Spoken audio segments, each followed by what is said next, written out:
तो क्या होगा y into e की power integration of 2x dx बराबर integration Good afternoon, students.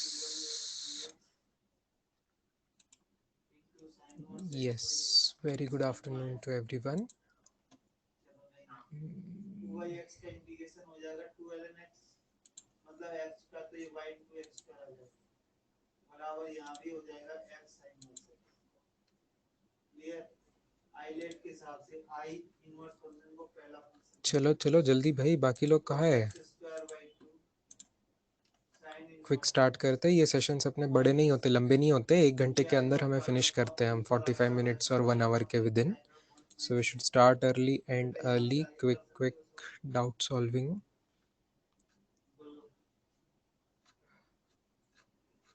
Possible है या मैं करूं पॉसिबल नहीं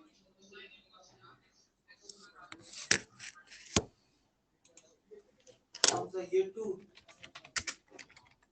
बेटा x का इनवर्स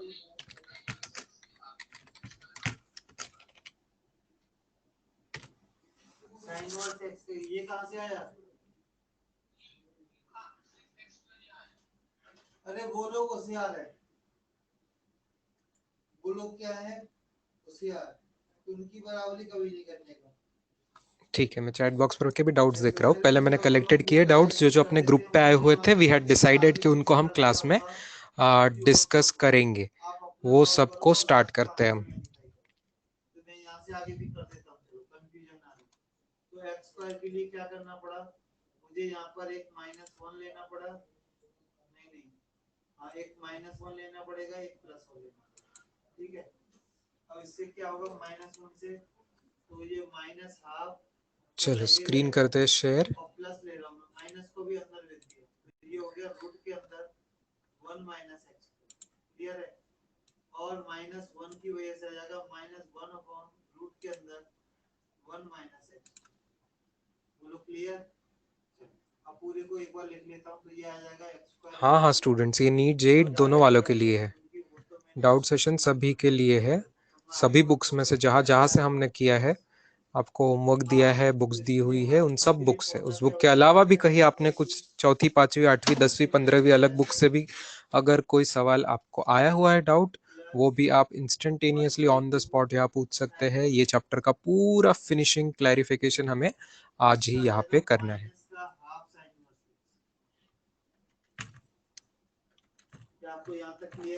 एक बार ग्रुप पे मैसेज मैंने डाल दिया है. Everyone has to join fast. We are expecting everyone to join quickly.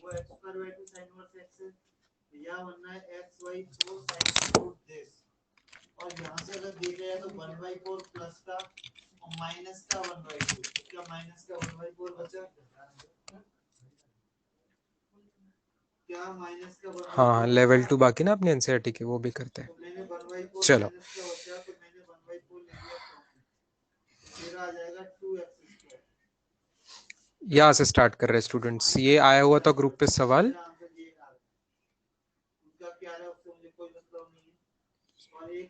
As I said, this is JEE 2006 का सवाल. ओके, दिस इज 2006 में आया हुआ सवाल है. मैंने दी थी 2007 में, मेरे 1 साल पहले आया हुआ सवाल है. तब एग्जाम का नाम हुआ करता था AIEEE, all India engineering entrance exam, जिसे आज जेई मेन कहते हैं. उसी का तब ये नाम था. Same, exactly the same exam. अब RAD पढ़ के ही हमें लगेगा कि इज इट रेडियन करके, तो आप चारों ऑप्शन पढ़ेंगे, ढूंढने लगेंगे कि रेडियन का मतलब प्लेन एंगल इस चारों में से कहाँ पे मेजर हो रहा है. लेकिन आपको पता चला कि कहीं पे भी प्लेन एंगल मेजर हो नहीं रहा है. इसका मतलब हम गलत पढ़े ऐसा नहीं है. रेडियन इसका यूनिट का, रेडियन इस यूनिट का सिंबल RAD है, no doubt about it. But there is one more another thing other than quantity plane angle, other than quantity called as plane angle. There is one more unit जिसका symbol RAD है. Okay? वो quantity को कहता है absorbed radiation dose. absorbed radiation dose नाम की quantity होती है. ये रेडिएशन वर्ड यहाँ पे किस चीज से रिलेटेड है? Chapter by name radio activity. सबको पता है न्यूक्लियर रेडियो एक्टिविटी होती है, न्यूक्लियर रेडियो एक्टिविटी होती है। तो उसका जो रेडिएशन का डोज होता है, जो कि अपने बॉडी को कितना अफेक्ट करेगा, कितने हद तक है, उसका भी एक यूनिट है, उसका भी यूनिट है। तो यहाँ RAD stands for that radiation dose. Okay, RAD here stands for that radiation dose. Same symbol है, फॉर्चुनेटली नहीं बोलेंगे, अनफॉर्चुनेटली अलग अलग टाइम पे सेम सिंबल दिया गया, तो वही यूज होता है। ओके, इसका स्टैंडर्ड यूनिट रेडिएशन का आपने लिस्ट में आया था एनसीईआरटी के, एक बार कोई तो भी कांस्टेंट के लिस्ट में आपको याद आ रहा होगा, रॉन्टजेन नाम का एक यूनिट था, जिसका जिसका ऐसा यूनिट में लिखा हुआ था जूल पर केजी। ओके, मैं इस चीज की बात कर रहा हूँ, इसका ऐसा यूनिट है जूल पर केजी। बट 1 RAD का मतलब है, 1 RAD का मतलब है अर्ग में आता है, पर ग्राम में आता है। Okay, but it is not 1 अर्ग पर ग्राम। ओके, इट इज 100 अर्ग पर ग्राम, ऐसा इसको डिफाइन किया गया है। ओके, और 1 जूल पर केजी को बोलते हैं 1 ग्रे। 1 GRAY फिर से साइंटिस्ट का नाम है, उस पर से 1 जूल पर केजी, ये इसका SI यूनिट है। आपको ये भी पूछ सकते हैं फिर, अगर ये इंफॉर्मेशन दी है तो कन्वर्शन करने को, अर्ग पर ग्राम, जस्ट एक्स्ट्रा इन्फो करके मैं बता रहा हूँ आपको, ध्यान रख सकते हैं। जूल, अर्ग का जूल में करेंगे तो 10⁻⁻7 हो जाएगा। हाँ, छोटे यूनिट को बड़े में लिख रहे हो, और ग्राम का केजी करोगे तो 10⁻³ केजी में हो जाएगा। राइट, 10 की पावर, सब ध्यान से संभालना, 100 खुद 10 की पावर 2 है, ये सब आप करेंगे तो आंसर आपका आ रहा है 10⁻⁻2 आ रहा है इन जूल पर केजी, इन जूल पर केजी, मतलब 0.01 जूल पर KG, that is 0.01 grey.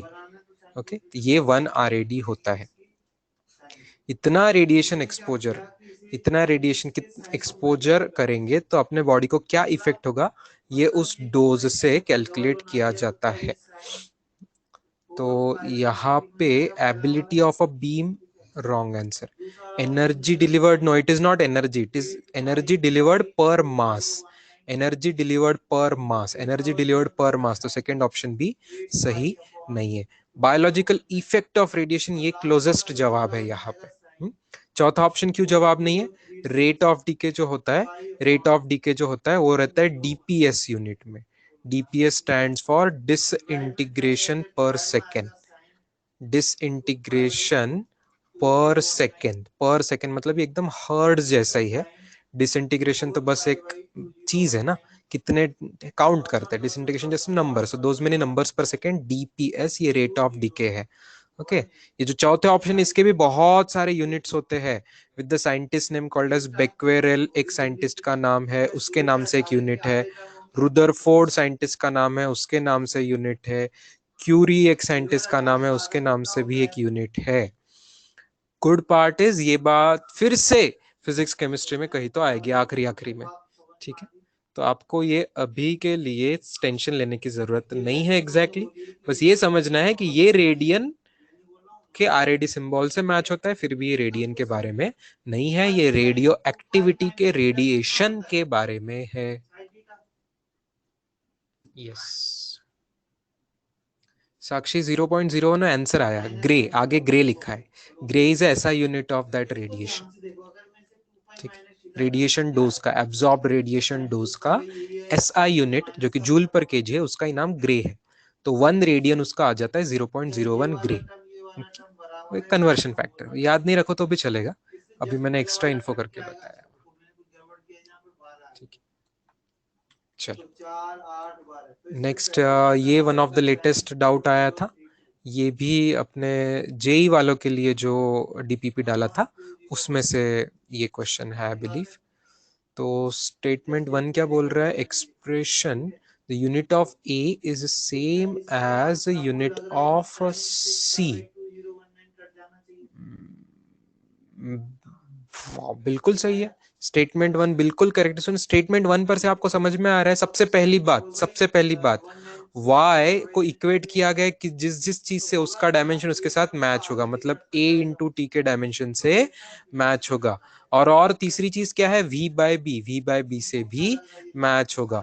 log का ln stands for logarithm. Students आप लोगों को पता नहीं होगा तो मैं बता दूं, ये फ्रेंच वर्ड है अगेन, लॉगरिदम डी नेचुरली, लॉगरिदम डी नेचुरली, लॉगरिदम डी नेचुरली, इसका शॉर्ट फॉर्म है L N, L for logarithm, N for natural. तो नेचुरल लॉगरिदम होता है, दिस इज लॉग, इसका मीनिंग होता है लॉग मतलब logarithm to the base E, to the base E. ये ई नंबर बहुत स्पेशल नंबर होता है मैथ्स में, जितना पाई फेमस है उतना ही ई नंबर भी फेमस है, लेकिन ये ई नंबर 11th-12th के सिलेबस में आता है। यहाँ मेडिकल स्टूडेंट्स भी है तो मुझे बताने की अभी ई की जरूरत नहीं है। हाँ, ई रैशनल नंबर होगा, उसकी अप्रोक्सीमेट वैल्यू मैं आपको बता देता हूँ 2.718। लेकिन इन सब का इस क्वेश्चन सॉल्व करने से कोई मतलब नहीं बनता है कि ई की वैल्यू क्या है। लॉगरिदम नेचुरल मतलब वो लॉग है, हमने क्लास में लिखा था लॉग भी जिस चीज का लेते हैं और लॉग का आंसर जो आता है, ये दोनों चीजें डायमेंशन लेस होती है, ये दोनों चीजें डायमेंशन लेस होती है। इतना हमने क्लास में देखा हुआ था, इतना हमने क्लास में देखा हुआ था। इसका मतलब c इंटू टी जो है, c इंटू टी जो है ये होना चाहिए dimension less, c into T जो है ये होना चाहिए डायमेंशन लेस। अच्छा, तो यहाँ c मतलब फिर स्पीड ऑफ लाइट नहीं होगा, ब्रैकेट में दिया है क्या c as speed of light, नहीं दिया है, ब्रैकेट में आपको बोला है t इज टाइम, ठीक है, तो यहाँ पे c कोई अलग कांस्टेंट होगा, c स्पीड ऑफ लाइट नहीं लेना है, ठीक है, यहाँ पे जब बोला नहीं है तो c स्पीड ऑफ लाइट नहीं लेना है, t टाइम है। तो डू यू अंडरस्टैंड, c का डायमेंशन इंटू t का डायमेंशन अगर डायमेंशन लेस है, देयरफॉर c का डायमेंशन आ जाएगा टाइम इनवर्स, c का डायमेंशन आ जाएगा 0 0 -1, that is time inverse, right, time inverse आ जाएगा, तो c का डायमेंशन आ जाएगा टाइम इनवर्स। अच्छा, अरे नहीं, फिर पहला स्टेटमेंट गलत लग रहा है स्टूडेंट्स, देखो पहला स्टेटमेंट स्टेटमेंट 1 गलत, क्योंकि a का डायमेंशन क्या आएगा, इस इंफॉर्मेशन पर से अगर हम a का डायमेंशन निकालते हैं तो लुक एट इट, a का डायमेंशन विल बी y का डायमेंशन डिवाइडेड बाय टाइम का dimension. y is a distance मतलब लेंथ है, y इज अ डिस्टेंस मतलब लेंथ है, तो इसका आंसर क्या आएगा, मास में 0, लेंथ में 1, टाइम में -1। ये a का आ रहा है, ये c का आ रहा है, not same, they are not same, so statement 1 false, statement 1 false, तो आंसर डी ऑप्शन आना चाहिए। स्टैंडर्ड ऑप्शंस में फोर्थ ऑप्शन रहता है कि स्टेटमेंट 1 इज रॉन्ग, तो डी आंसर दिया है क्या इसका,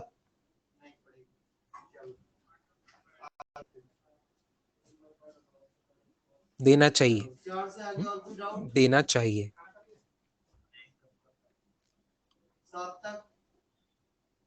उससे आगे पैराग्राफ 1,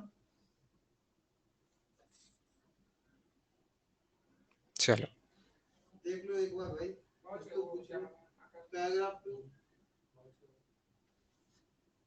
बेटा सीटी का लॉग लिया हुआ है, खांडेकर पूछता है सीटी डायमेंशनलेस कैसे आया, सीटी का लॉग लिया है, हमने क्लास में लिखा था लिस्ट ऑफ डायमेंशनलेस में जिस जिसका लॉग लेते हैं, एलएन मतलब लॉग है वहां पे बच्चों, तो जिस जिस चीज का लॉग लेते हैं वो चीज डायमेंशनलेस होती है।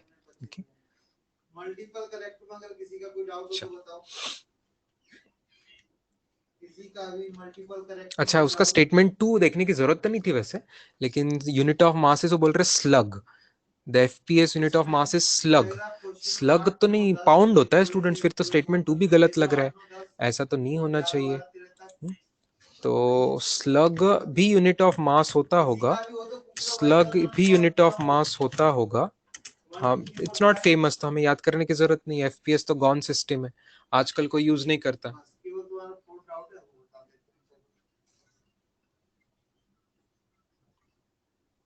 Slug is a derived unit of mass in a weight based system, British में थी स्टूडेंट्स, चलो बोल रहे ब्रिटिश टाइम पे थी, स्लग भी ब्रिटिश टाइम पे थी, तो ब्रिटिश का वो एक डिराइव्ड यूनिट है, मास का यूनिट है लेकिन थोड़ा डिराइव्ड यूनिट है ऐसा बोल रहे हैं, it's a derived unit of mass. Pound उसका बेसिक यूनिट था, लेकिन मास ये एक डिराइव्ड यूनिट था।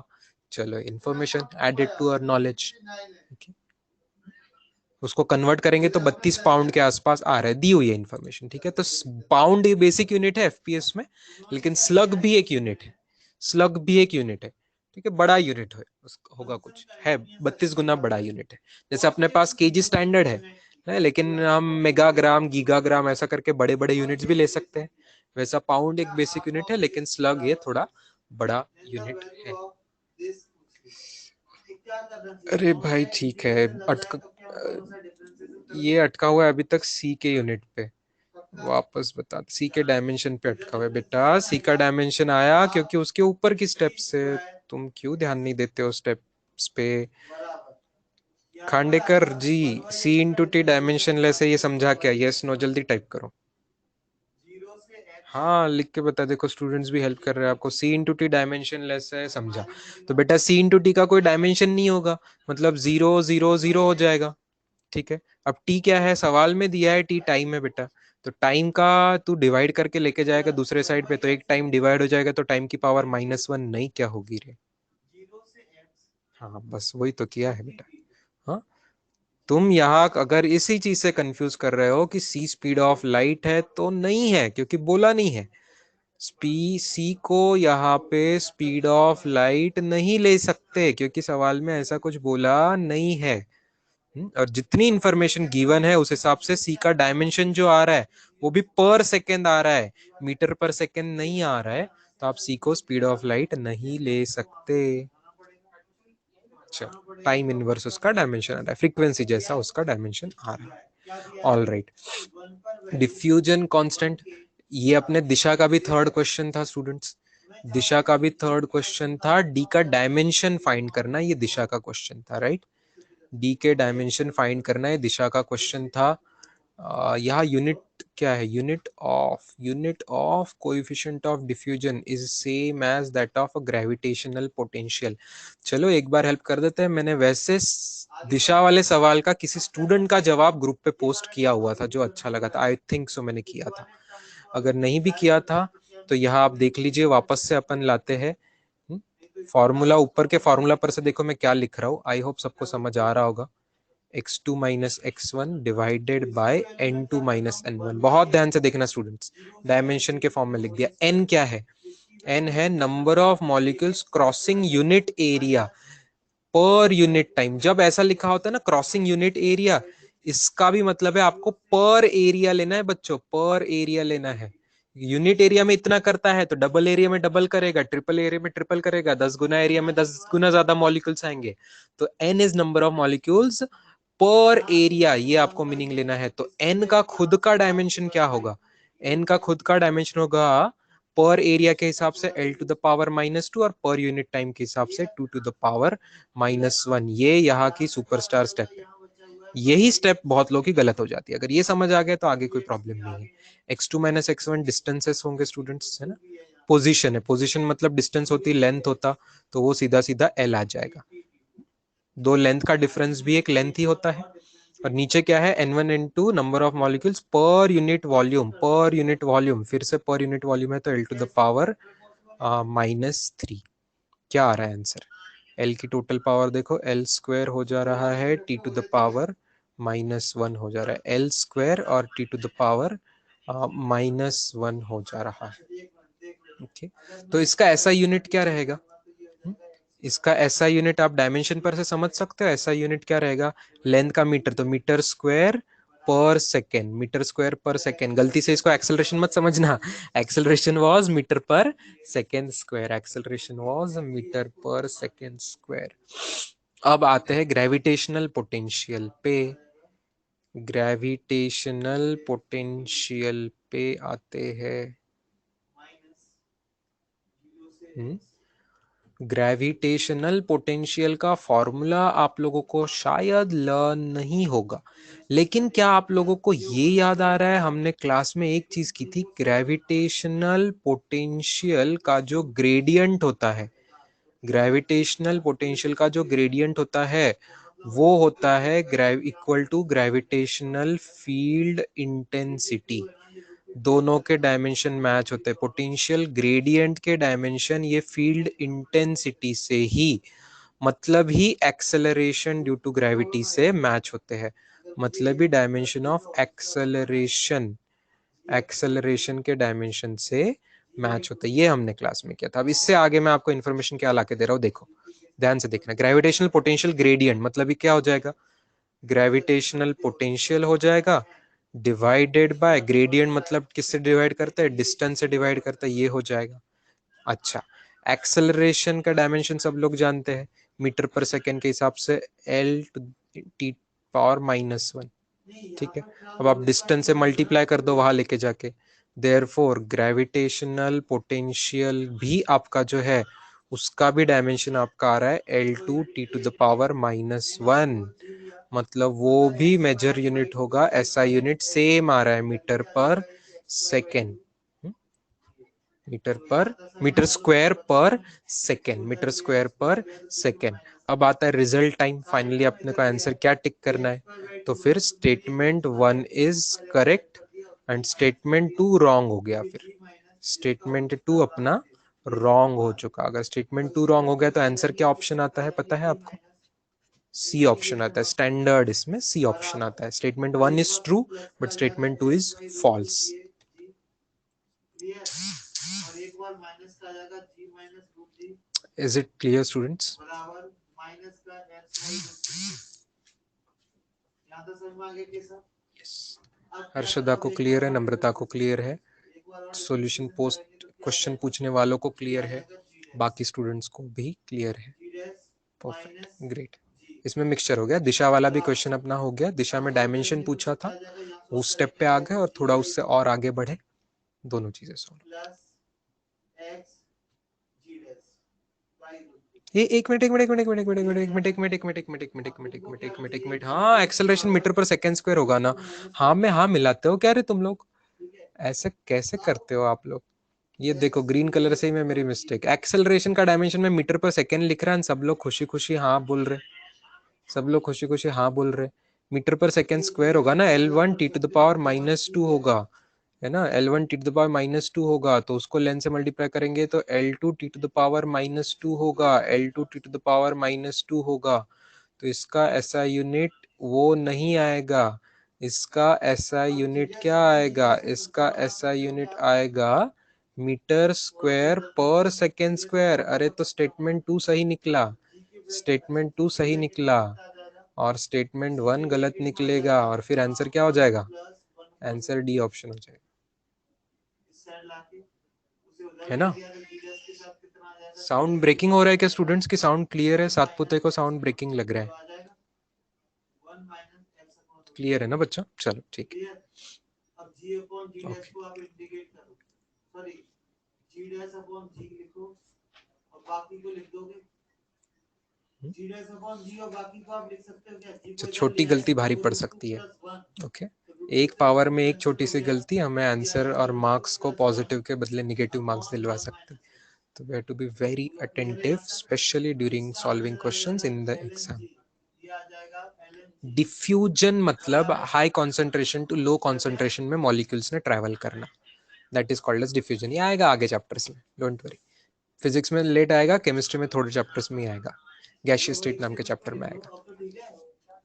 Flow of molecules from higher concentration to lower concentration, ये उसका शॉर्ट में जवाब है। ठीक है, अब इसका आंसर आ जाएगा √2 - 1, √2 + 1, यहाँ से तो √2 + 1 आएगा, तो मैं जो माइनस क्षितिजा मौर्य इसके ऑप्शंस देख लेना, ग्रुप पे मैंने डालने को बोला था तो ऑप्शंस उसने डाले हुए हैं। असर्शन रीजन टाइप क्वेश्चन से कहते हैं, इसके ऑप्शन वेरी स्टैंडर्ड होते हैं। ABCD इसके चारों ऑप्शन एकदम स्टैंडर्ड से ऑप्शन होते हैं। ये देख आगे जैसे आ रहे ना ऐसे ऑप्शंस होते हैं, कहीं कहीं पे 5 ऑप्शंस होते हैं, बट पहले पांचवा हो ना हो पहले 4 ऑप्शन ऐसे ही होते हैं। यही ऑप्शन है, देख अगले पेज पे जो मैंने दिखाया अभी यही ऑप्शन है। पहला ऑप्शन स्टैंडर्ड है कि दोनों स्टेटमेंट ट्रू है और पहला स्टेटमेंट उसका रीजन है, करेक्ट एक्सप्लेनेशन। दूसरा ऑप्शन है कि दोनों ट्रू है लेकिन करेक्ट एक्सप्लेनेशन नहीं है। तीसरा ऑप्शन में होता है कि पहला स्टेटमेंट ट्रू दूसरा फॉल्स, चौथे में होता है पहला फॉल्स दूसरा ट्रू।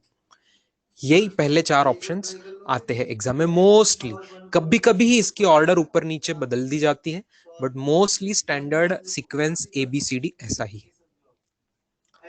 बराबर और इसके ये आ क्वेश्चन जाएगा। आ रहा है फिर से तो अरिहंत के डायरेक्टली डीपीपी में से लग रहा है ये नहीं ये चैतन्यास बुकलेट का क्वेश्चन है, इंजीनियरिंग चैतन्यास बुकलेट का क्वेश्चन है। ये श्रद्धा ने डाला था आई बिलीव, नहीं श्रद्धा ने या किसी और ने, some of the student had put it right.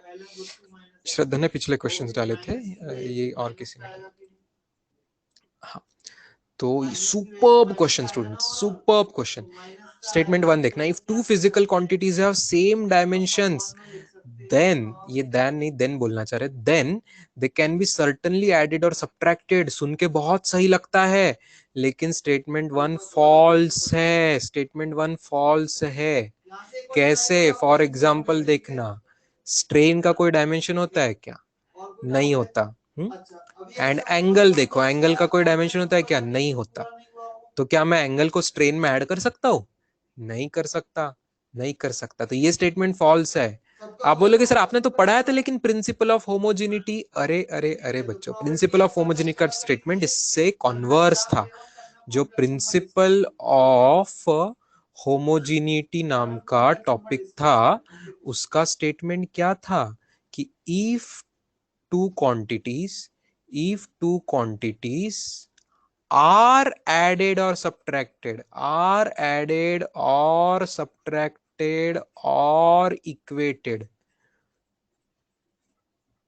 then जरूरी है कि they must have same dimensions, then they must have same dimension। ये जरूरी है, अगर उनको ऐड किया है तो डायमेंशन सेम होना जरूरी है, लेकिन सेम डायमेंशन है तो ऐड कर ही सकते, इसकी गारंटी नहीं है।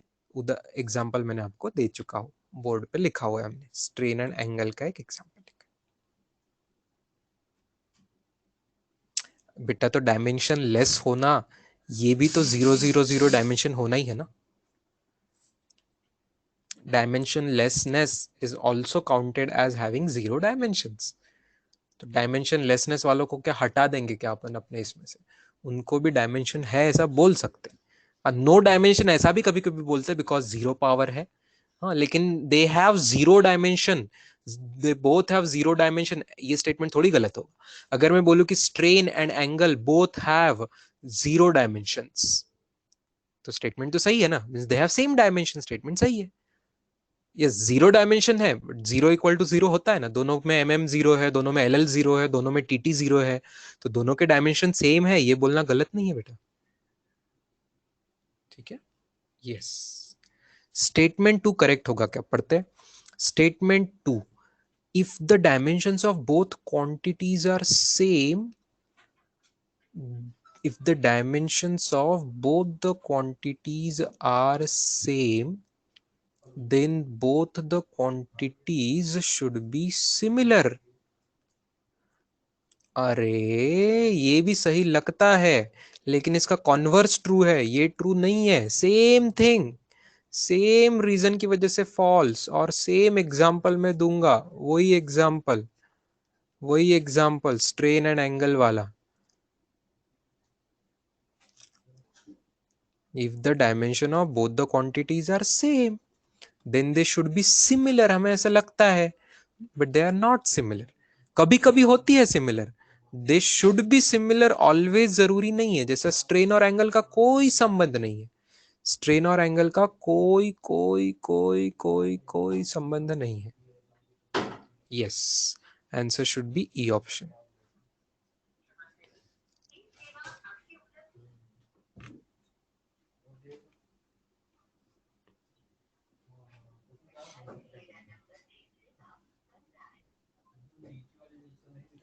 Yes, Shraddha Kokre, very good example. In the chat box, she had also said कि दोनों के डायमेंशन सेम होने वाला उसने और एग्जांपल दिया, frequency and angular velocity. Very true, frequency, angular velocity, फिर अभी डिसइंटीग्रेशन पर सेकंड आया था, वो भी देखो उन सबके डायमेंशन सेम है but they are not exactly similar. एक रेडियो एक्टिविटी से रिलेटेड है और एक सर्कुलर मोशन का एंगुलर वेलोसिटी है, तो दोनों में कोई संबंध नहीं है, तो वो सिमिलर होना भी जरूरी नहीं है। कॉन्वर्स इज ट्रू, अगर दो क्वांटिटी सिमिलर है या सेम है फिर उनके डायमेंशन तो जरूर सेम होते, लेकिन डायमेंशन सेम है डज नॉट गारंटी कि वो सिमिलर होनी चाहिए। Very good, torque and work, very nice example, fantastic.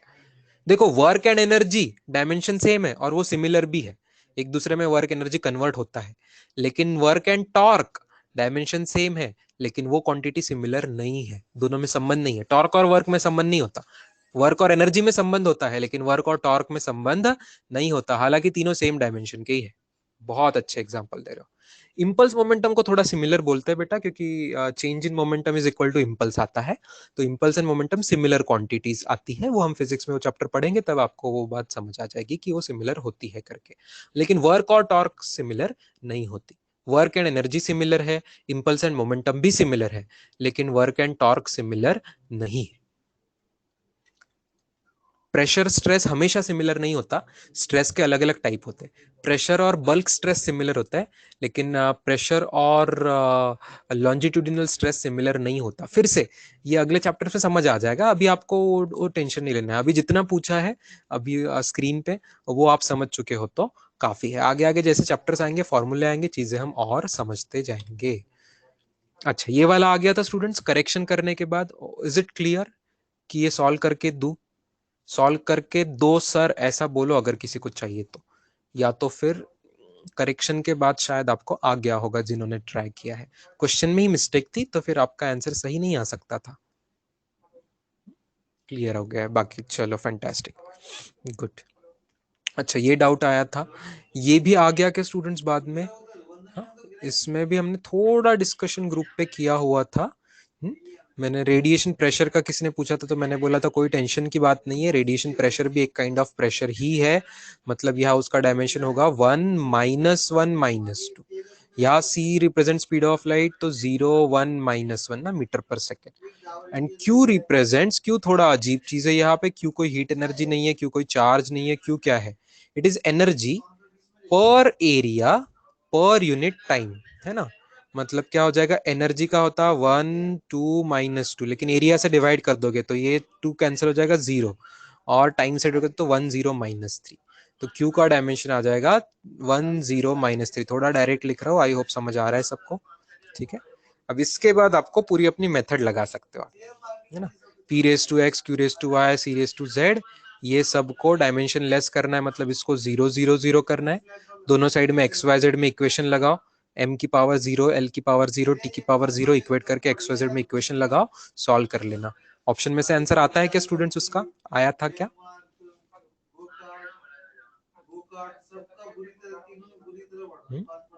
आप लोग एक और शॉर्टकट में बताओ। देखो देखो, आसानी से आपको पता चल रहा है, इस क्वेश्चन में इतना लंबा करने की भी जरूरत नहीं है। शॉर्टकट देखो, शॉर्टकट देखो स्टूडेंट, शॉर्टकट देखो, बहुत अच्छा शॉर्टकट मैं आपको बता रहा हूं, ध्यान से देखना। यहाँ 1 है, यहाँ 0 है, यहाँ 1 है, यहाँ -1 है, लेंथ की पावर यहाँ 1 है, यहाँ 0 है।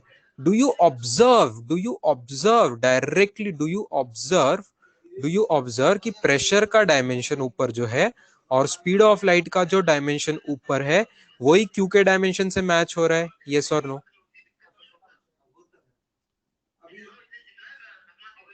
है कि नहीं मैच हो रहा है?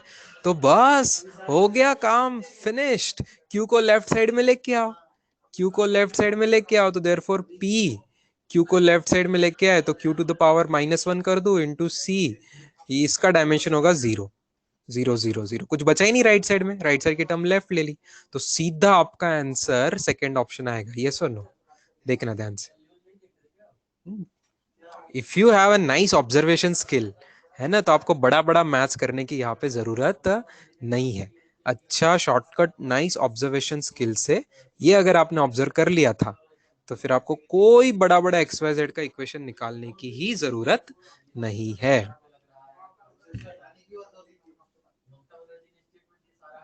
चलो सातपुत्र, स्क्रीन ऐसा ही है, वो सवाल में इमेज ही ऐसे फेंट आई है, इसलिए स्क्रीन थोड़ी फेंट दिख रही होगी। बाकी सब क्लियर आ रहा है अपनी तरफ से, कहीं कोई गलती नहीं है दोनों साइड से। चलो हाँ, अपने अपने ये लिस्ट कंप्लीट करते हैं, फिर चैट बॉक्स पे जो नए सवाल आ रहे हैं उसको बाद में लेते हैं। हाँ, ये कुछ लोगों को आ गया होगा बच्चों, ऐसा n1u1 इक्वल टू n2u2 जैसा सवाल है बच्चों। n1u1 is equal to n2u2 जैसा सवाल है ना। ये नया रेडियस ऑफ जो न्यूक्लियस उन्होंने दिया हुआ है इज टेकन एज 1 यूनिट, है ना। रेडियस ऑफ न्यूक्लियस क्या थी? ये इसी को डिफाइन किया गया है new 1 unit. It's a femtometre actually, Fermi है ना, इट्स अ फर्मी। तो ये जो फर्मी या फेमटोमीटर, इसी को नया यूनिट डिफाइन किया गया है। तो आपको पूछिए रेडियस इस नए यूनिट में क्या आएगी, ध्यान से देखना स्टूडेंट्स। न्यू सिस्टम में जो 1 यूनिट है, 1 यूनिट है, बोला गया है 10 टू द पावर -15 मीटर, है ना, 10 टू द पावर -15 मीटर, ठीक है। तो अच्छा 1 मीटर क्या हो जाएगा, लेफ्ट साइड की चीज राइट साइड में ला लो, राइट साइड की चीज लेफ्ट साइड में लेके आ जाओ, कर सकते हो ऐसा। तो मीटर अगर साइड इस है तो 10 की पावर चेंज हो जाएगी ना स्टूडेंट्स, इस साइड आ जाएगी। तो 10 की पावर रेसिप्रोकल हो जाएगा, रेसिप्रोकल हो जाएगा मतलब निगेटिव पावर का पॉजिटिव पावर हो जाएगा। ये बात समझी क्या? यस, वेरी गुड, ये बात समझी। मतलब 1 यूनिट अगर 10 पावर -15 मीटर है, मतलब 1 मीटर 10 पावर +15 यूनिट है।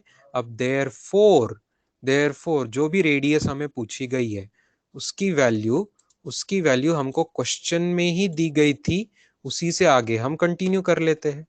क्वेश्चन में जो रेडियस की वैल्यू दी हुई थी, क्या दी हुई है, वो मीटर में दी हुई है। Radius is equal to 0.53 into 10 to the power -10 metre. अब ये मीटर को लगा दो कन्वर्शन यहाँ पे, 0.53 into 10 to the power -10 metre को ही लिख देंगे यहाँ से। हाँ, मीटर की ये वैल्यू यहाँ रख देंगे, क्या है value, 10 to the power 15 unit, 10 to the power 15 unit, ठीक है। अब कर लो लॉज ऑफ इंडाइसेस, तो 0.53 into 10 to the power 5 unit आ रहा है। और थोड़े 2 डेसिमल हटा दो, 2 पावर कम हो जाएगी। कौन सा ऑप्शन आ रहा है स्टूडेंट्स? सेकेंड ऑप्शन मैच हो रहा है, बहुत अच्छे। चलो, किसी को थोड़ा अगर समझा स्लो है तो आप बाद में भी आके इस क्वेश्चन को भी देख सकते हैं। ये क्लियर हो गया तो स्टूडेंट्स की बताओ, एक सॉल्यूशन आया था, मैंने उसको अच्छा बोला था और पोस्ट कर दिया था। छोटी मोटी गलती थी स्क्वायर ब्रैकेट पुट करने की, मैंने बताया था यहाँ स्क्वायर ब्रैकेट पुट करो, अच्छे से मैंने इमेज डाली हुई है। तो I hope you can check the image, okay, check image on the group. If you can check image on the group, check solution image on group, WhatsApp group पे इसकी इमेज, अच्छी इमेज थी, अच्छा solution था, तो वो भेज चुका हूं मैं, ठीक है। 2 इजी कॉन्सेप्ट्स थे। कॉन्सेप्ट्स आपको क्विकली रिवाइज करूं तो देखना, ई या वही नंबर है जो स्पेशल नंबर मैथ्स में मैंने बोला, उसका कुछ पावर लिया है, तो कुछ किसी भी चीज को पावर में लेते तो वो डायमेंशन लेस होता है, ये पहला कॉन्सेप्ट। तो alpha Z upon K theta is going to be here dimensionless, ये पहला कॉन्सेप्ट। दूसरा कॉन्सेप्ट, इक्वालिटी की गई है लेफ्ट और राइट साइड में, तो फिर पी का डायमेंशन, दैट इज प्रेशर का डायमेंशन, ये अल्फा बाय बीटा के डायमेंशन से मैच होगा। ये 2 कॉन्सेप्ट आप यूज कर लेना, 2 इक्वेशन पर से आपका सॉल्यूशन आ जाएगा। एक्सप्लेन प्लीज करके बोल रहे हैं स्टूडेंट्स। देखो देखो देखो देखो देखो देखो, जल्दी देखो, dimension formula of beta, colour change करता हूं और एक्सप्लेन करता हूं मैं। बीटा बीटा बीटा पे फोकस करो, तो फिर बीटा पे फोकस करो, लेकिन सवाल में है अल्फा जेड, ये डायमेंशनलेस आया था अपना, alpha Z upon K theta dimension less आया था, है ना, इसके डायमेंशन कुछ है ही नहीं, 0 0 0 है। देखो स्टूडेंट, जिनका डाउट था ध्यान से देखो, तो अल्फा जेड का dimension will be same as K into theta का डायमेंशन। तो अल्फा का dimension will be what, alpha का डायमेंशन विल बी के का थीटा का बाय जेड का डायमेंशन। एक एक टर्म देखना, के का डायमेंशन क्या होता है, Boltzmann constant m1 l2 l2 t to the power -2 k to the power -1, Boltzmann कैसे निकाला, एक तो आपको फॉर्मूला पता है, या तो कांस्टेंट की वैल्यू पता है विद यूनिट, एनसीईआरटी का अपेंडिक्स का टेबल देखना, बोल्ट्जमैन कांस्टेंट जूल पर केल्विन में होता है, तो जूल लिखा और केल्विन लिखा, ठीक है। आगे थीटा है, थीटा टेम्परेचर है, तो उसका केल्विन टू द पावर 1 हो जाएगा dimension, Kelvin to the power 1 अगर नीचे है जेड, जेड डिस्टेंस है, तो L to the power 1। Therefore answer क्या आ रहा है शॉर्टकट में, m की पावर 1, l की पावर भी 1, t की पावर -2, k की पावर कैंसिल हो गई तो 0 आ रही है। ये हो गया अल्फा का डायमेंशन। तो बीटा का क्या होगा, बीटा का यहां से आ जाएगा फिर स्टूडेंट्स, कि बीटा का डायमेंशन विल बी प्रेशर का डायमेंशन डिवाइडेड बाय अल्फा का डायमेंशन। प्रेशर का डायमेंशन होता 1 -1 -2, अल्फा का डायमेंशन अपना आया 1 -2 0, am I right? 1 1 -2 0, sorry, 1 1 -2 1 1 -2 और 0, ठीक है, चौथी तो कोई बात ही नहीं थी, तो ये 1 1 कैंसिल हो रहा है, ये -2 कैंसिल हो रहा है, ऊपर -1 है, नीचे +1 है, सब्ट्रैक्ट होके आएगा -2, तो 0 -2 0 0 0 -2 0 0, high 0 -2 0 0, pressure beta will be alpha upon pressure, ठीक है ठीक है ठीक है ठीक है, तो मैंने बीटा इनवर्स का निकाला, मैंने 1/बीटा का निकाला, ऑल राइट स्टूडेंट्स, ये 1/बीटा का ऐसा आया, बीटा इनवर्स मतलब 1/बीटा का मैंने निकाला, मैंने न्यूमरेटर डिनोमिनेटर एक्सचेंज कर दिया, तो यहाँ से देयरफॉर बीटा का डायमेंशन इसका उल्टा आ जाएगा, that is 0 + 2 0 0, that is available in the first option. Area के डायमेंशन से मैच हो रहा है, बहुत अच्छा। चलो, अच्छा, ये ईशा शाह ने क्वेश्चन पूछा था आई थिंक, और लेकिन कुछ दिनों पहले का था, उसके बाद ये आ गया था क्या, आई होप, क्योंकि एच रो जी फॉर्मूला लगा के आएगा, तो किसी को चाहिए तो एक्सप्लेन बोलो, अदरवाइज एचसीवी का 10th क्वेश्चन हम अभी स्किप कर सकते हैं। आ गया था स्टूडेंट्स, वाज इट क्लियर, जो those who tried, was it clear, clear type करो, किसी को चाहिए एक्सप्लेनेशन तो ही मैं बोलूंगा, है ना, इट वाज क्लियर, ठीक है, ओके। चलो, अब मैं देख रहा हूँ चैट बॉक्स पे कुछ लोग जो डाउट बोलेंगे वो मैं देख रहा हूँ। चैट बॉक्स पे कहता है महाराष्ट्र बोर्ड बुक का 1.4, महाराष्ट्र बोर्ड बुक का 1.4 sir, I have send it also. अच्छा, देखते हैं, महाराष्ट्र बोर्ड बुक का 1.4 बेटा ग्रुप पे सेंड कर दिया करो ऐसी चीजें, ठीक है, हाँ।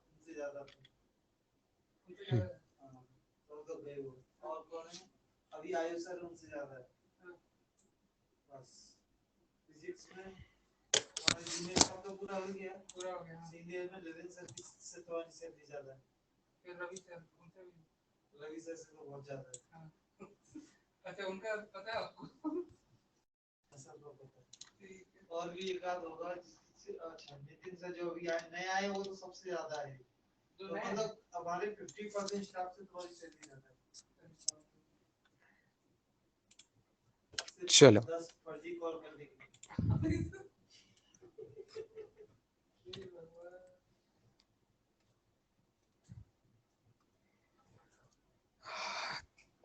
यहाँ पे ये नया यूनिट, जैसे कि पिछले क्वेश्चन में आपको ध्यान है 1 यूनिट को डिफाइन कर दिया था 10⁻⁻15 मीटर, फिर हमने क्या किया, मीटर को लिखा था स्टूडेंट्स, हमने मीटर को लिख दिया यूनिट के टर्म्स में 10⁻+15 यूनिट, ध्यान आ रहा है, ऐसे ही यहाँ करेंगे ना, यहाँ न्यू यूनिट क्या है, न्यू यूनिट है alpha KG, alpha into KG को नया यूनिट है, उसको उन्होंने एक नाम दे दिया ए, ठीक है, तो यही से देखना, केजी को मैं लिख सकता हूँ 1 kg इज इक्वल टू 1/अल्फा शिफ्ट करके टाइम्स ए यूनिट।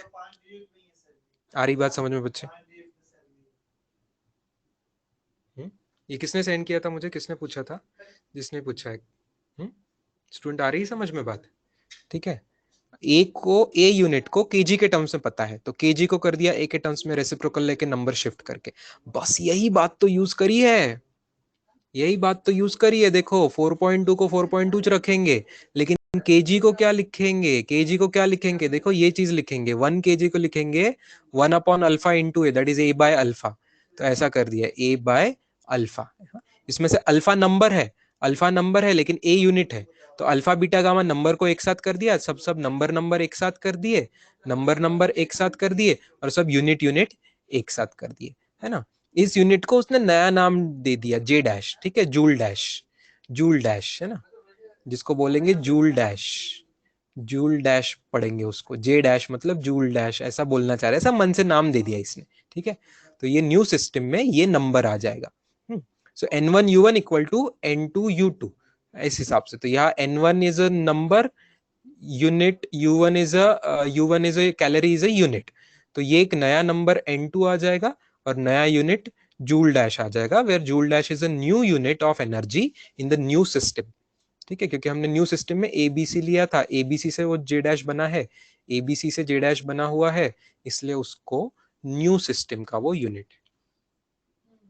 समझा थोड़ा थोड़ा? अगर तुझे ये पिछला क्वेश्चन समझा है जिसने भी पूछा था, तो वो ऐसा ही है, देख, है ना, एक को दूसरे के टर्म्स में तो दूसरे को पहले के टर्म्स में अपने को लिखते आ सकता है। चलो फैंटास्टिक। और किसी ने कुछ ग्रुप पे डाला है क्या? और किसी ने कुछ ग्रुप पे या कहीं डाला है क्या?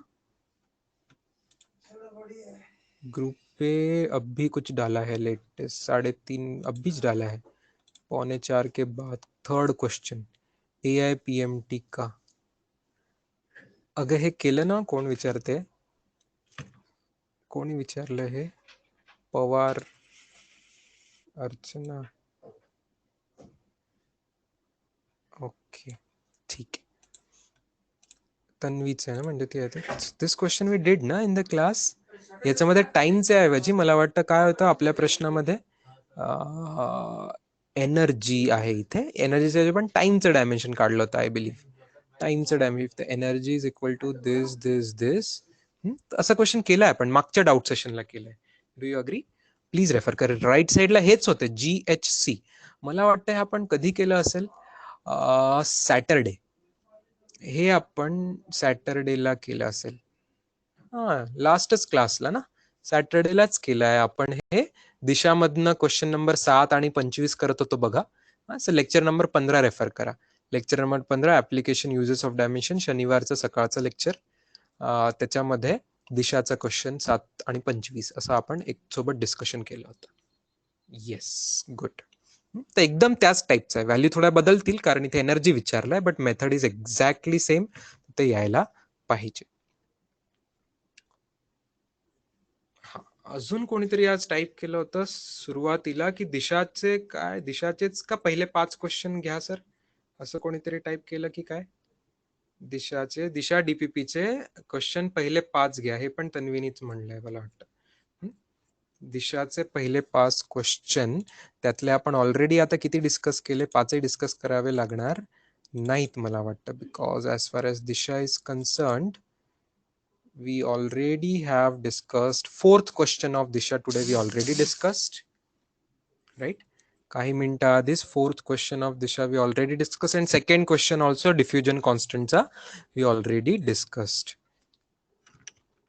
ठीक आहे, second we discussed, fourth we discussed, थर्डचं सोल्युशन, छान सोल्युशन ग्रुपवर टाकलेलं नाही आहे बहुतेक मी. मला पर्सनली खूप जणांचे आले होते पण ग्रुपवर टाकण्याचं राहिलं आहे. तर if you want that we can explain.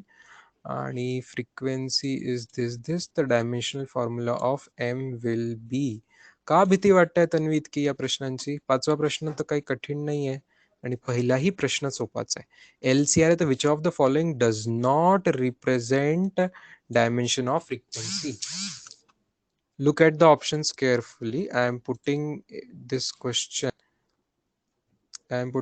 question on our list.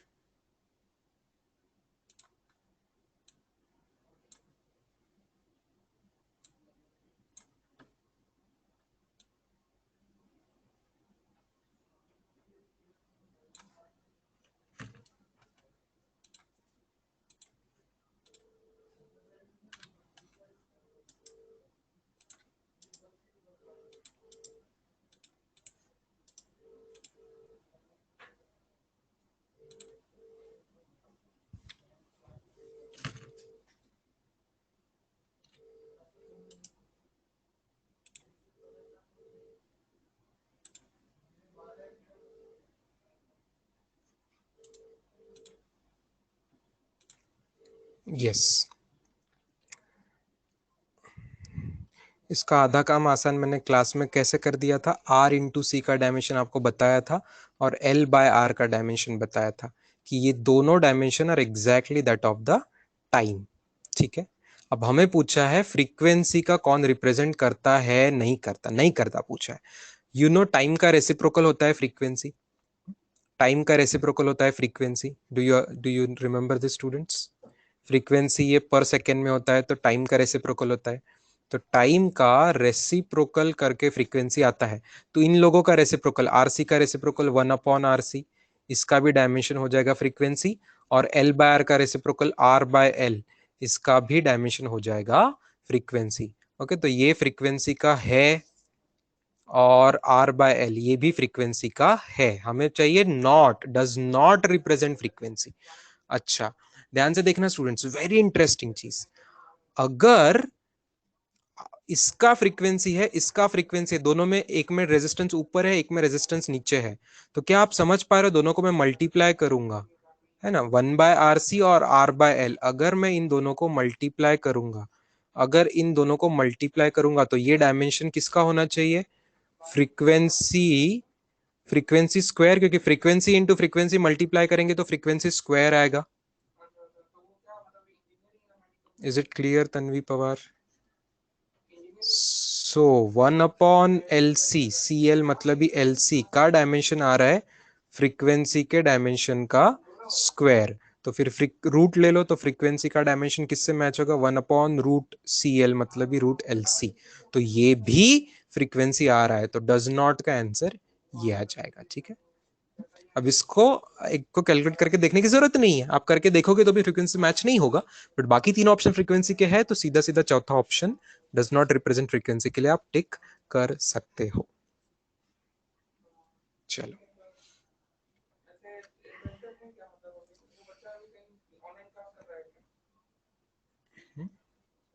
चलो फिफ्थ भी क्वेश्चन अगर जरूरी होगा तो तन्वी को, तो ऐसे कुछ स्टूडेंट्स है, फिफ्थ क्वेश्चन दिशा का सर बता ही दो तो रुक जाना, मैं आखिरी में बता दूंगा.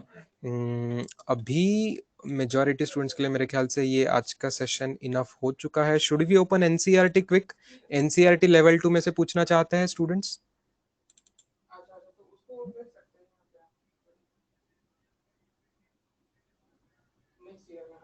ठीक है, एनसीईआरटी लेवल 2.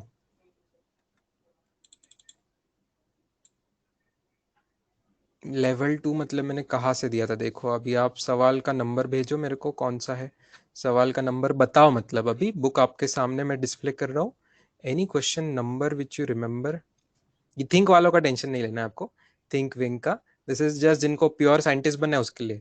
मेडिकल इंजीनियर्स वालों को ज्यादा काम नहीं है. जिनको प्योर साइंस की तरफ जाना है तो आपको ऐसे दिमाग लगाना पड़ेगा, तो उसका हम डिस्कशन फिर कर सकते हैं. मेनली एडिशनल एक्सरसाइजेज में से होंगे कुछ.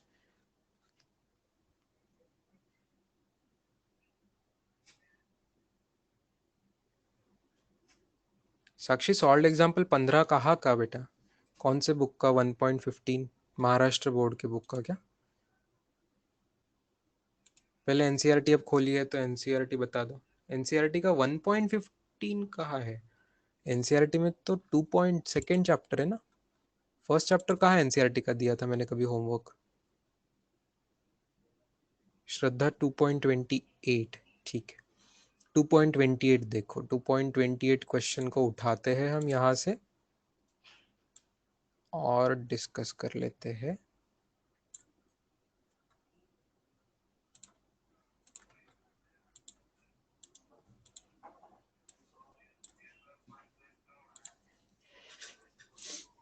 Unit of length convenient is this nuclear size ऐसा ऐसा कुछ कुछ कुछ कुछ. डरावना लगेगा बट उसका कोई काम नहीं है, उसको अभी टेंशन नहीं लेना है. आगे देखो, सवाल आसान है. ए मास नंबर है, R not is a constant, 1.2 fermi उसकी वैल्यू है. Show that the rule implies that, show that मतलब पहले प्रूव करना है, शो दैट मतलब प्रूव करना है. The rule implies that nuclear mass density is nearly constant for different nuclei and estimate the mass density of the sodium nucleus. अच्छा, nearly constant for different nuclei. Nuclear mass density is constant. चलो, nuclear mass density बनाते हैं students. Let us make the formula. Nuclear mass density, nuclear mass density मतलब क्या होना चाहिए? Mass upon volume. Mass किसका? Mass of nucleus. Mass of nucleus divided by volume of nucleus. Mass of nucleus divided by volume of nucleus. अच्छा, mass of nucleus क्या होता students?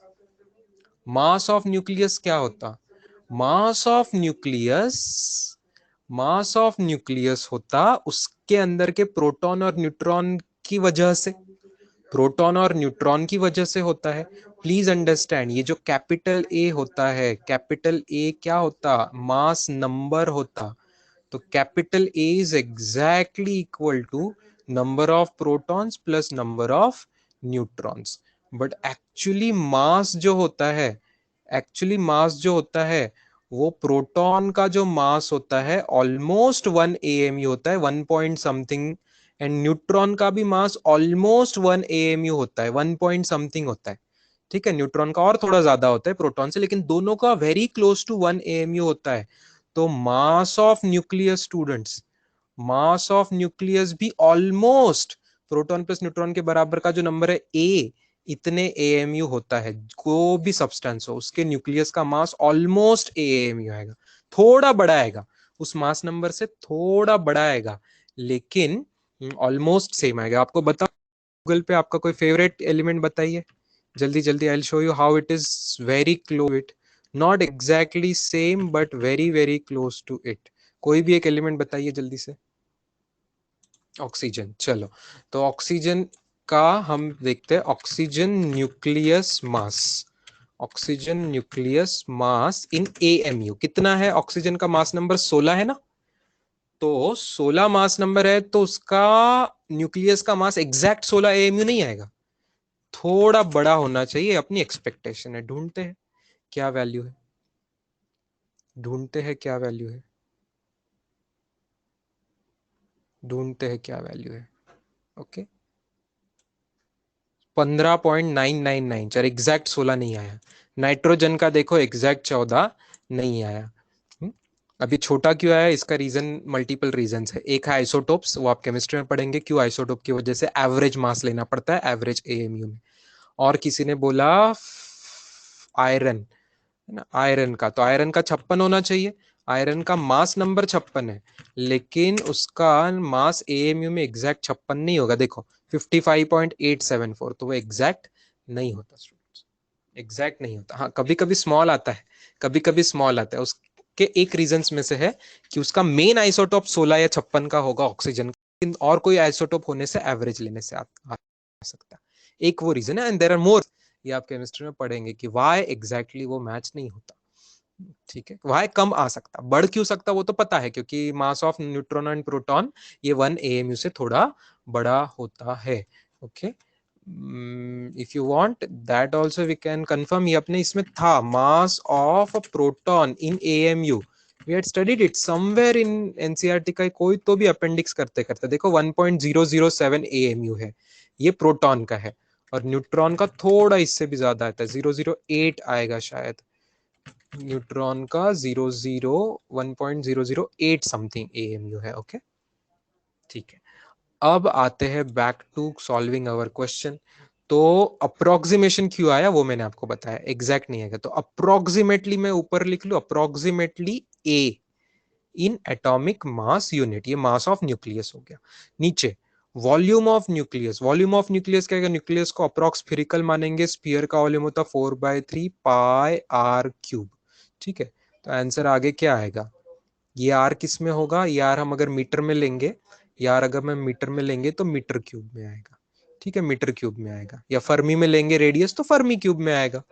ठीक है ना, ऐसा। अब ऊपर ऊपर ऊपर A है, नीचे का कैलकुलेशन करते हैं। 4/3 पाई आर का क्यूब। अब आर का फॉर्मूला अपने पास है, उसका क्यूब करो। आर का फॉर्मूला है R0 इंटू ए का क्यूब रूट, उसका करना है क्यूब। ठीक है, यूनिट अपने साइड में रखो, AMU divided by metre cube, side में यूनिट लिखा। चलो अप्रोक्सीमेटली, क्या आप समझ रहे हो स्टूडेंट्स? क्यूब रूट का क्यूब 1 आ जाए, पावर दे देगा। क्यूब रूट का क्यूब सेम नंबर देता है, तो ए का क्यूब रूट और उसका क्यूब करेंगे तो सेम नंबर देगा।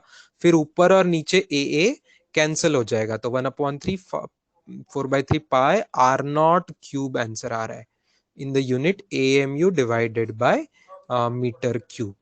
Okay, AMU divided by metre cube, या तो मैं फर्मी क्यूब में लूँ क्या स्टूडेंट्स? क्वेश्चन में फर्मी था तो फर्मी क्यूब में रखते हैं अभी के लिए, कोई प्रॉब्लम नहीं। क्वेश्चन में R0 की वैल्यू फर्मी है तो फर्मी क्यूब में ही रख सकते हैं। हो गया answer. So now estimate the mass density of sodium nucleus. Sodium nucleus की बात कर रहे हैं, तो ये न्यूमेरिकल आंसर क्या आएगा? तो आंसर क्या आएगा? सोडियम का न्यूक्लियस क्या, किसी का भी न्यूक्लियस का सेम ही आएगा ऑलमोस्ट, क्योंकि AA कैंसिल हो गया ऊपर नीचे। तो यही आंसर अपने को सिंप्लीफाई करना है। अप्रोक्सीमेटली देखो 4/3 का हो जाएगा 3/4, पाई नीचे आएगा और 1.2 का क्यूब आएगा। अब फर्मी का क्यूब था तो उसको आप 10⁻⁻15 मीटर करके आगे मीटर के क्यूब में कर दोगे, और AMU की वैल्यू आपको याद होगी अप्रोक्स 1.66 इंटू 10⁻- कितना था, 27 था क्या? 1800 गुना करेंगे तो 2027, 27 था कि 28 था केजी में? AMU का 27 ना, -27 केजी। तो ये आंसर अपना स्टैंडर्ड यूनिट केजी पर मीटर क्यूब में आ जाएगा। अब मैं कैलकुलेटर पे बता सकता हूँ लेकिन मेरे ख्याल से जरूरत नहीं है, you can understand it. This will be the answer,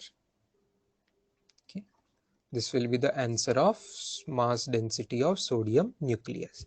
आगे और एक लास्ट सवाल इसे पूछा, compare it with average mass density of sodium atom. तो पिछले सवाल आपको अगर आया होगा तो वो और वे वैल्यू की रेशो लिख के देखने में, वो रेशो से आप बता सकते हो कि कौन सी वैल्यू किससे कितने गुना है। रेशो 15 आ गया तो बोलना ये वैल्यू 15 गुना है। रेशो लेके देख लेना, पिछले आंसर से रेशो लेके देखना है।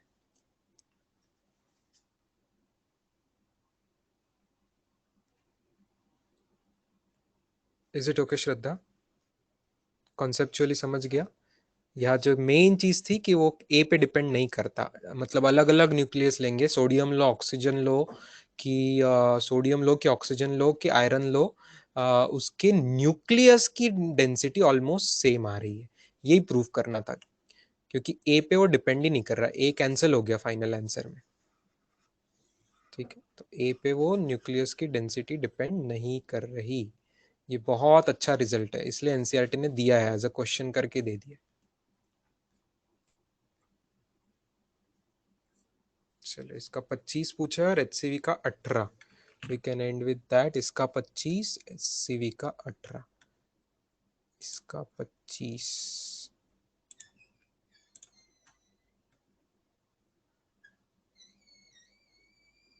मैंने दिया था 25 क्लास में? नहीं दिया होगा अभी, अभी मैंने नहीं दिया होगा 25। हाँ ठीक, मुझे पता है कि अभी आप करते, इसलिए मैंने अभी नहीं दिया है।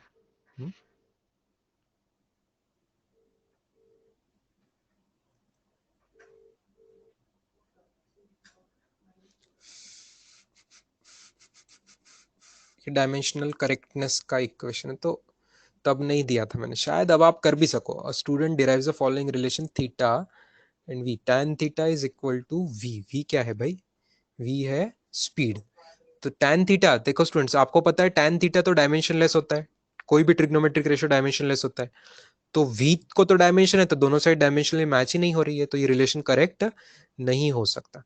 अब ये लोग क्या बोल रहे हैं, check the relation as a correct limit as v tends to theta tends to 0 as expected. We are assuming there is no strong wind and then the rain falls vertically. Do you think this relation can be correct? If not, guess the.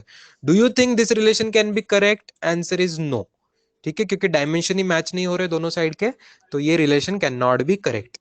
If not can you guess the correct relation? Can you guess the correct relation? अच्छा, देखते हैं भाई और क्या क्या quantities है। Man is walking briskly in a rain with speed v।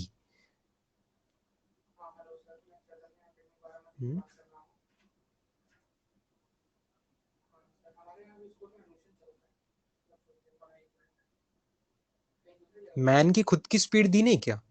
Man की खुद की स्पीड नहीं दी क्या? मैन की खुद की स्पीड नहीं दी है? नहीं, तो इसका असली आंसर स्टूडेंट्स ये आता है। आई विल टेल यू असली आंसर, इसका डायमेंशन लेस आना चाहिए ना। तो लेफ्ट साइड में अगर डायमेंशन लेस है tan थीटा, तो राइट साइड में भी डायमेंशन लेस आना चाहिए। राइट साइड में भी डायमेंशन लेस आना चाहिए। तो एनसीईआरटी के 2.25 का, एनसीईआरटी के 2.25 सवाल के लिए tan theta is equal to v upon v of man, ऐसा आ जाएगा इक्वेशन। ओके, ये एग्जैक्टली हम कुछ चैप्टर में स्टडी करेंगे, थोड़े थोड़े महीने बाद, हमारा जल्दी ही 2 महीने के आसपास ये चैप्टर आएगा। ये तो अब लेफ्ट साइड में डायमेंशनलेस है, राइट साइड में भी डायमेंशनलेस है। ये जो है ये रेन की स्पीड है। Okay, this is speed of rain, तो speed of rain divided by speed of man, तो स्पीड स्पीड कैंसिल होकर डायमेंशन मैच हो जाएगा। यस, आर्या तू पे तेरी क्या कमेंट थी?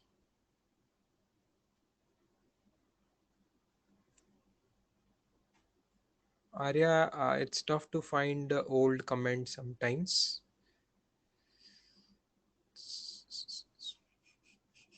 0.001 सेकेंड पर डे पर सेंचुरी वाला क्वेश्चन करेक्ट था ना?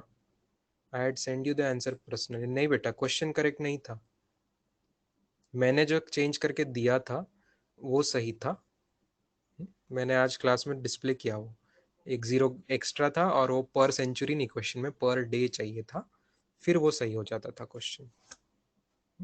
मैंने करेक्टेड क्वेश्चन ग्रुप पे पोस्ट किया है, उससे ही आंसर मैच होता है, not with the original question. HCV का 18, HCV का 18, I hope this will be the last question. HCV का 18, हाँ HCV का 18। चलो, जिनको आ गया था HCV का 18 बच्चों, आप लोग लॉग आउट हो सकते हो। I hope your all doubts are thoroughly cleared here. इससे ज्यादा इस चैप्टर में कुछ नहीं है, जितना आपने किया बहुत किया, और बहुत जल्दी आप लोगों ने बहुत टफ टफ क्वेश्चन सॉल्व किए। जनरली पहली बार चैप्टर पढ़ाने के बाद, अभी हमें तो क्लासेस स्टार्ट करके 15वां दिन है आज, आज के 2 हफ्ते पहले 26 अप्रैल को मंडे था, आज 2 हफ्ते बाद मंडे आया है। आज से 14 दिन और 8 घंटे पहले हम मिले थे पहली बार, तो तब से अब तक 14.5 14.25 दिनों में जितना टॉपिक कवर हुआ है, उस भरोसे पे आपने बहुत टफ क्वेश्चन कर लिए। इतने जल्दी इतने क्वेश्चंस नहीं आते जनरली स्टूडेंट्स को, तो बी हैप्पी विथ दैट और अगले चैप्टर्स पे फोकस कीजिए। यहाँ पे 18वें सवाल में ABCD है बेटा, ABCD है HCV का 18 का ABCD है। 4 सवाल है टेस्ट, उसमें से दूसरा मैंने क्लास में कमेंट कर दिया था। ACD में से बता, कोई भी एक एक्सप्लेन कर दूंगा तेरे लिए। 18 का ACD, 18वां सवाल पूछने वाले स्टूडेंट ने बोलना है A या C या D, कौन सा चाहिए? Any one. A में है H is equal to 2s cos theta upon rho R G. देखना,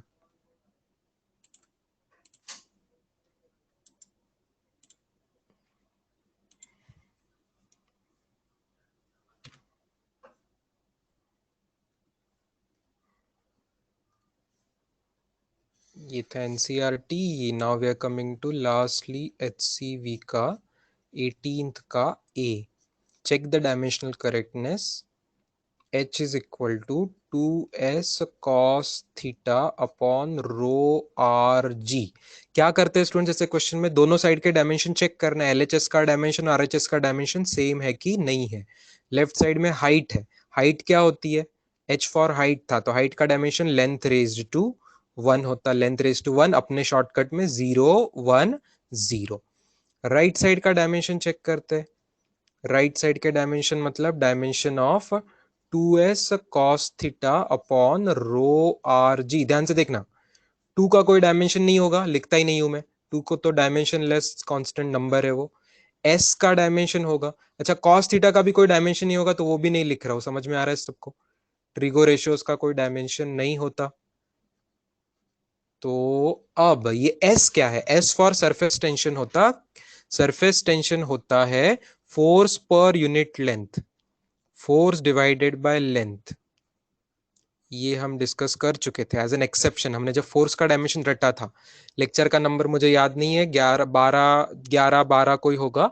लेक्चर का हेडिंग था डायमेंशंस टू रिमेंबर, 10 11 12 में से कुछ होगा। तो डायमेंशंस टू रिमेंबर में हमने फोर्स, वर्क और पावर के शुरू में याद करे थे और आखिरी में इप्सिलॉन म्यू नॉट वगैरह फिर और याद किए थे। तो जब फोर्स का याद किया था तो उसके एक्सेप्शनल में मैंने लिखा के दिया था सरफेस टेंशन। हर टेंशन फोर्स होता है, लेकिन सरफेस टेंशन नाम की जो चीज है वो फोर्स पर यूनिट लेंथ होती। तो अगर ये आपने याद करा था तो फोर्स 1 माइनस 2, फोर्स का 1 माइनस 2 लेंथ से डिवाइड हो गया, तो ये हो गया 1 0 माइनस 2 बराबर। ये हो गया 1 0 minus 2 m1 L0 T minus 2। ये हो गया सरफेस टेंशन। नीचे डेंसिटी है students, density mass upon volume के हिसाब से मास की पावर 1, लेंथ की पावर -3 आ गया। R फॉर रेडियस है तो length, G acceleration due to gravity metre पर सेकंड स्क्वायर तो L1 T to the power -2। ठीक है, देखते हैं मास की पावर सब लोग देखो ध्यान से। m की पावर नीचे 1 है, ऊपर भी 1 ही है, हो गए कैंसिल 0। l की पावर ऊपर है ही नहीं, नीचे मिला जुला के -1 आ रही है, -3 + 1 -1, तो नीचे -1, नीचे का माइनस ऊपर जाके हो जाएगा +1। और t की पावर नीचे -2 ऊपर -2 हो गई कैंसिल 0। देखो सेम आया क्या डायमेंशन लेफ्ट और राइट का? लेफ्ट और राइट का डायमेंशन सेम आया क्या?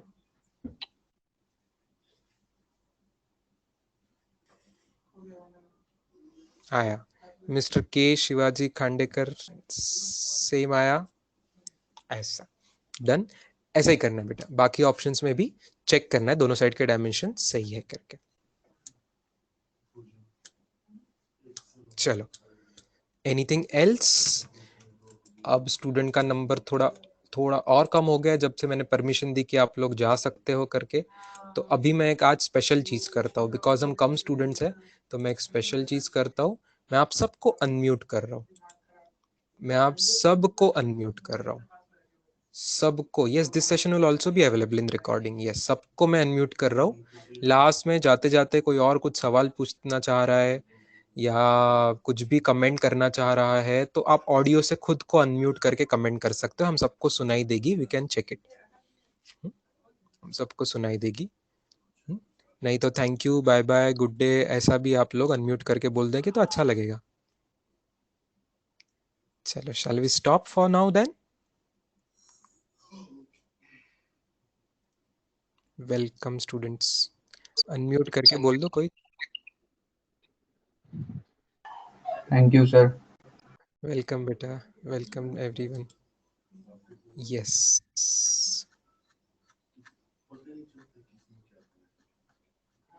चलो, great. I'm ending the session. Okay, bye students. Yeah.